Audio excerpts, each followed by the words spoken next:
आप सब I hope कि अच्छे होंगे, पढ़ रहे होंगे, मजे ले रहे होंगे. So welcome to the another episode of solution colligative property. So guys, we have started solution and last time हमने देखा था कि what are the factor affecting responsible for solubility of solute in solvent, thus formation of solution takes place. तो कैसे solution बनता है, how solute dissolve in solvent, तो हमने देखा, स्टडी किया. फिर मैंने बोला कि लास्ट फैक्टर था हमारा the pressure. Pressure is very important role with respect to gas, not solid for and liquid. Solid liquid आप डिसॉल्व करोगे सॉल्वेंट में तो प्रेशर का कोई रोल ही नहीं है, बिकॉज दे नॉट कंप्रेसिबल. ये गैस के लिए. तो मैंने बोला था कि ये प्रेशर ऑफ गैस कैसे आपका सोल्यूट जो गैस स्टेट में अवेलेबल है और वो डिसॉल्व होता है सॉल्वेंट में जो लिक्विड स्टेट में अवेलेबल है और क्या बन जाता है सोल्यूशन. इसको एक्सप्लेन किया है हेनरी ने. तो गाइस आज पढ़ने वाले हैं हम हेनरी लॉ. बोर्ड में ये 2 मार्क के लिए आता है, state and explain Henry law. तो लिखिए हेडिंग हेनरी लॉ. 2 मार्क्स के लिए बोर्ड में state and explain Henry law. तो हेनरी ने क्या किया, उन्होंने एक सोचा कि क्यों ना मैं एक लिक्विड सॉल्वेंट ले लेता हूं. This is your liquid solvent और इसमें मैं क्या करता हूं, कुछ gas molecule show in red colours. This is gas molecules, any gas. This is ideal gas, real gas. आपको पता है ना गैस 2 टाइप के होते हैं, एक इमेजिनरी जिसको आइडियल गैस बोलते हैं और एक रियल जिसको हम देखते हैं डे टू डे लाइफ में. उन्होंने बोला कि अभी आप ये गैस है हमारा और ये सॉल्वेंट है लिक्विड में. This is your solvent in liquid medium और दिस इज योर गैस. अब इसके ऊपर इस जो आपने इस बीकर में लगाया, मुझे बताओ इसके ऊपर कितना प्रेशर एक्ट हो रहा होगा.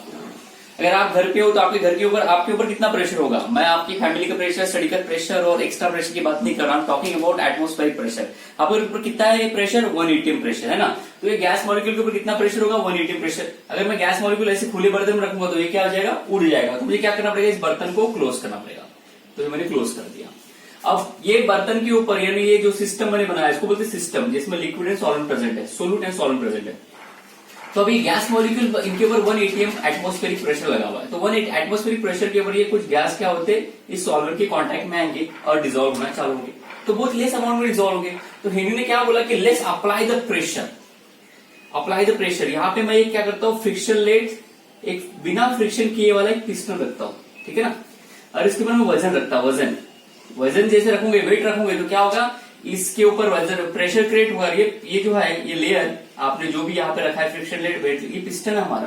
पिस्टन पता है ना आपने, वो इंजन में होता है अप एंड डाउन वैसा वाला पिस्टन है ये. तो जैसे मैं इसको प्रेशर अप्लाई करूंगा तो ये प्रेशर क्या होगा, ये इसके ऊपर अप्लाई करेगा गैस के ऊपर. तो ही जस्ट फाइंड आउट कि जो मॉलिक्यूल्स अभी यहाँ पे थे वो धीरे धीरे क्या हो गए, ये लिक्विड में डिसॉल्व होना चालू हो गए.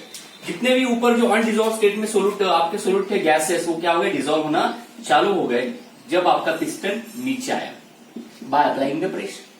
तो यहां से हमारा एक कंक्लूजन क्लियर हुआ कि आप जब भी गैस के ऊपर प्रेशर लगाते हो, गैस क्या हो जाता है, सोल्यूबल होते जाता है. तो इसी लॉ को उसने क्या बोल दिया, Henry law.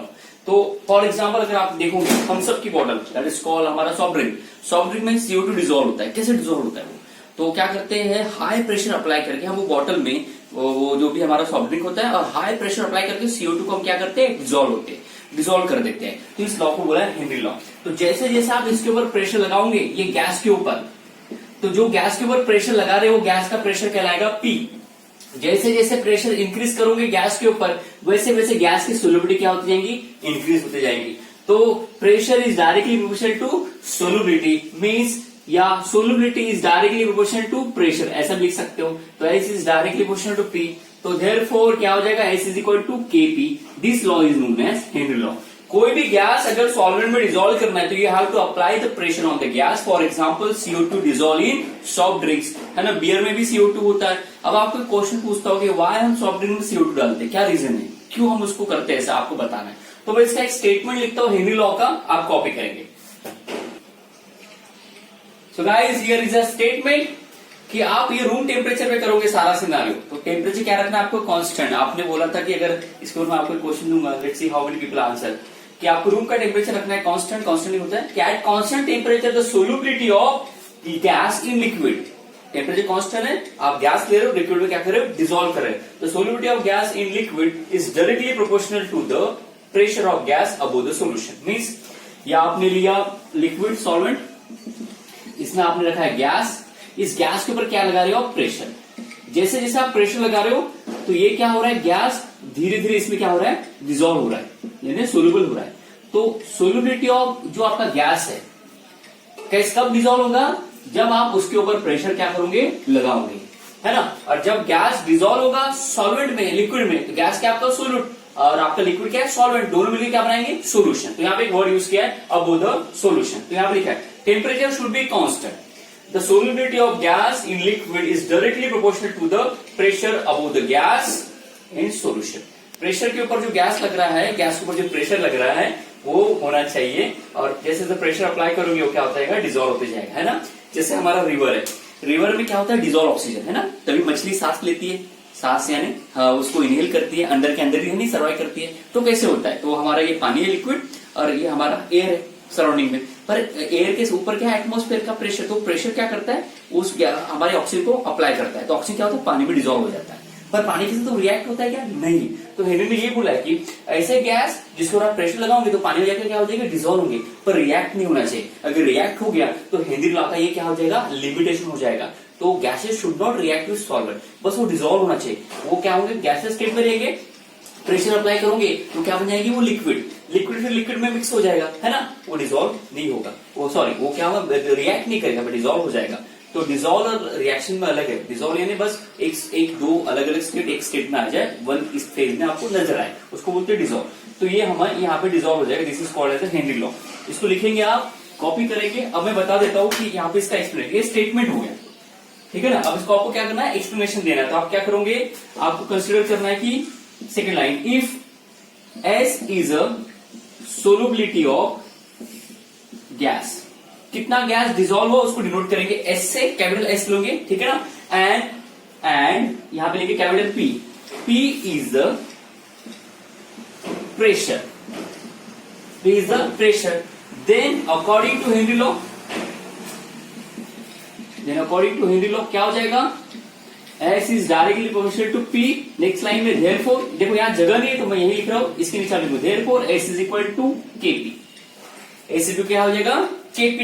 What is K, तो यहाँ पे ऊपर लिख दूं, अभी तक कॉपी कर लो, मैं ऊपर लिख रहा हूँ, कॉपी लिख लिए S is equal to Kp where K is क्या है, हेनरी कांस्टेंट। समटाइम पता है इसको ऐसा लिखा जाता है, S is equal to KH into P, यानी K को सफिक्स लगाते हैं H stand for Henry constant. Okay, अगर सपोज करो कि वेन आपका pressure P is equal to 1 bar हो जाए तो S इज इक्वल टू क्या मिल जाएगा, KH, यानी K की वैल्यू आपको मिल सकती है ना। तो इस टाइप से आप लिख सकते हैं, P is equal to 1 bar, तो इस टाइप से होगा। अगर आपको बताओ, अगर ये आपने ले लिया, आपको ऐसा यूनिट निकालने के लिए बोला, ऐसा यूनिट ऑफ सोल्युबिलिटी क्या होगा, ऐसा यूनिट ऑफ प्रेशर क्या होगा, ऐसा यूनिट ऑफ K क्या होगा। कैन यू कैलकुलेट K निकाल सकते हो, कैसे निकालोगे, K इज इक्वल टू, ये P नीचे में रहेगा, तो K इज इक्वल टू क्या होगा, S अपॉन P, यानी K का ऐसा यूनिट निकालना है हेनरी कांस्टेंट का, तो आपको क्या होना चाहिए, S का और P का निकलना चाहिए। What is S, S is the solubility of gas, ये गैस डिजोल्व हो रहा है, इसकी सोल्युबिलिटी।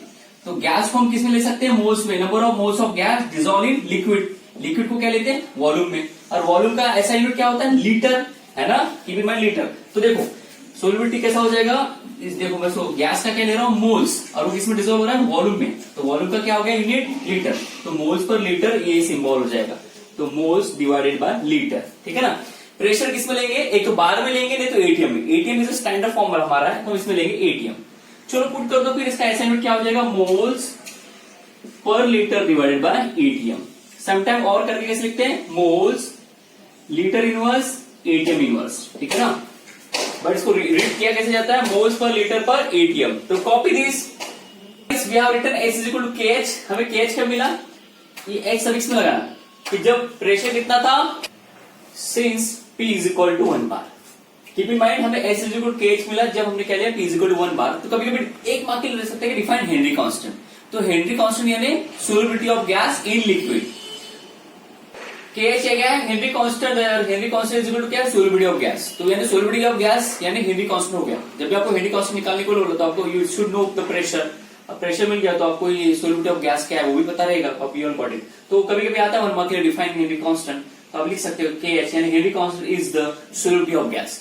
हेनरी कांस्टेंट क्या है, सोल्युबिलिटी ऑफ गैस है, कब, जब pressure is over the solution is 1 बार, जब प्रेशर आप कितना करोगे 1 बार। ये लिख लेना एक लाइन छोटी सी। अब ध्यान रखना बेटा लोग, हेनरी जो लॉ है it applicable for those gases which dissolve in solvent. Solvent में जो डिजोल्व होता है अप्लाइंग प्रेशर उसी के लिए। पर keep in mind there is a problem, there is some gases जो सॉल्वेंट में डिजोल्व होकर सॉल्वेंट के साथ रिएक्ट कर देते, और सॉल्वेंट फिर आप जब सोल्यूट एंड सॉल्वेंट को सेपरेट करने के लिए देखोगे तो वो सेपरेट नहीं हो पाएंगे।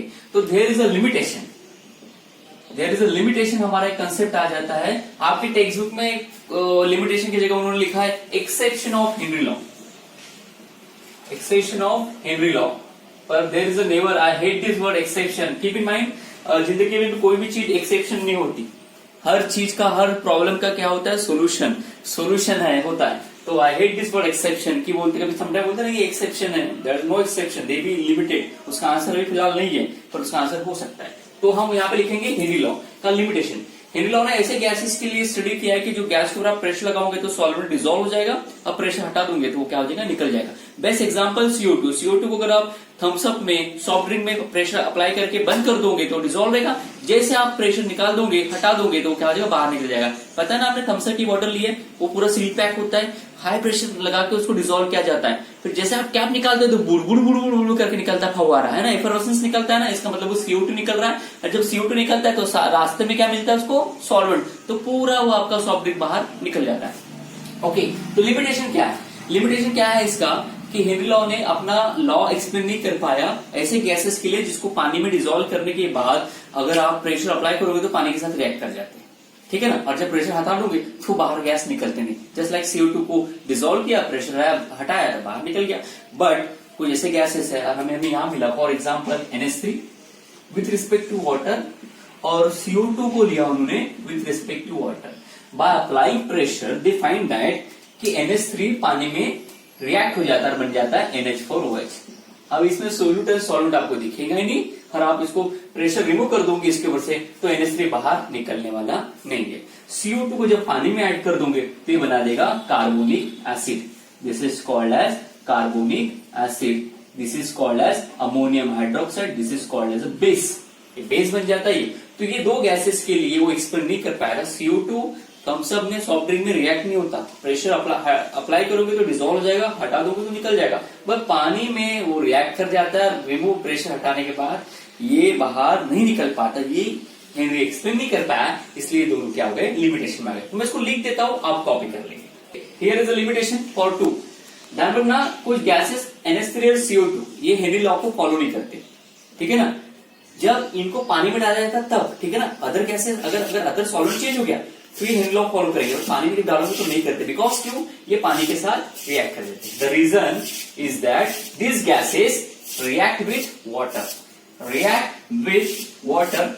एग्जाम्पल नंबर 1, एग्जाम्पल नंबर 2, तो इसको कॉपी कर लेना है, 1 2 3 कॉपी करो।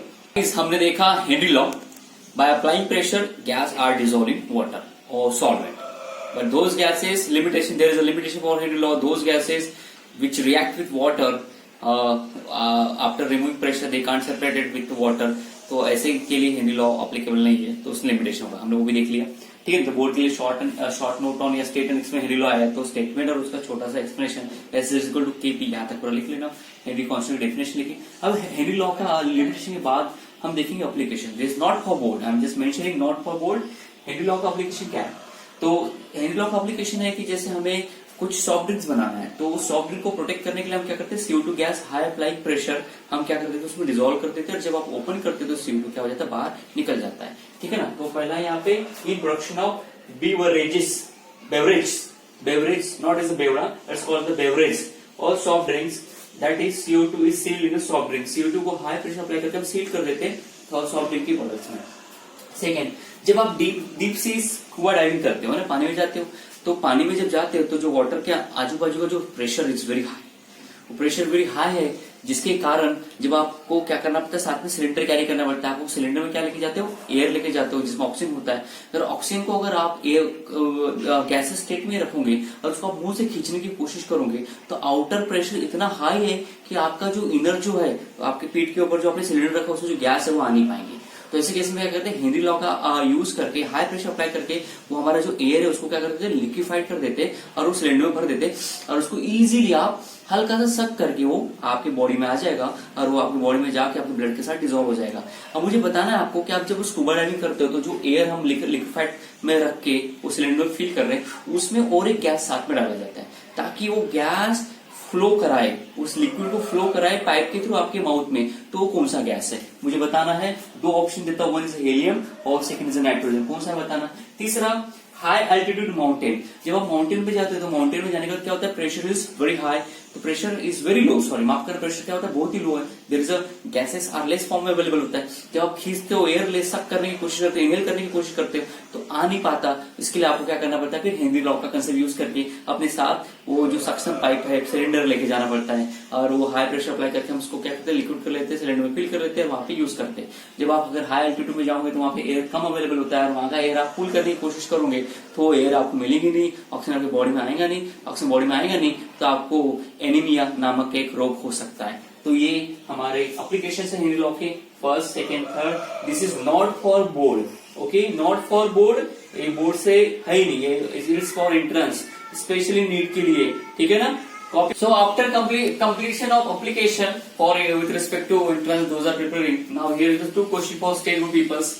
वो आपको एक क्वेश्चन दे रहा हूं मैं फॉर स्पेशली विंटर के लिए, समर में नहीं आता, मैं बता रहा हूँ जो समर के लिए प्रिपेयर कर रहे हैं अभी 2020 में जो फर्स्ट अटेम्प्ट करेंगे उनके लिए नहीं है, but how to answer it. What is the effect of temperature on solubility of gases, यानी अगर आप गैस डिजोल्व कर रहे हो, गैस डिजोल्व हो गया पानी में, सॉल्वेंट में, अगर आप उसको टेम्परेचर दोगे तो क्या होगा आपको बताना है मुझे, ठीक है ना। इसका एक लाइन में आंसर बताना है, एक मार्क के लिए। Second, thus why does aquatic animal prefer to live in a deep sea water during summer season? गर्मियों में जो मछली होती है, मछली जल की रानी है, जीवन उसका पानी, तो गर्मियों में क्या होता है, वो डीप सी में चली जाती है, डीप रिवर में एकदम अंदर रहती है, ऊपर क्यों नहीं आती, वाई।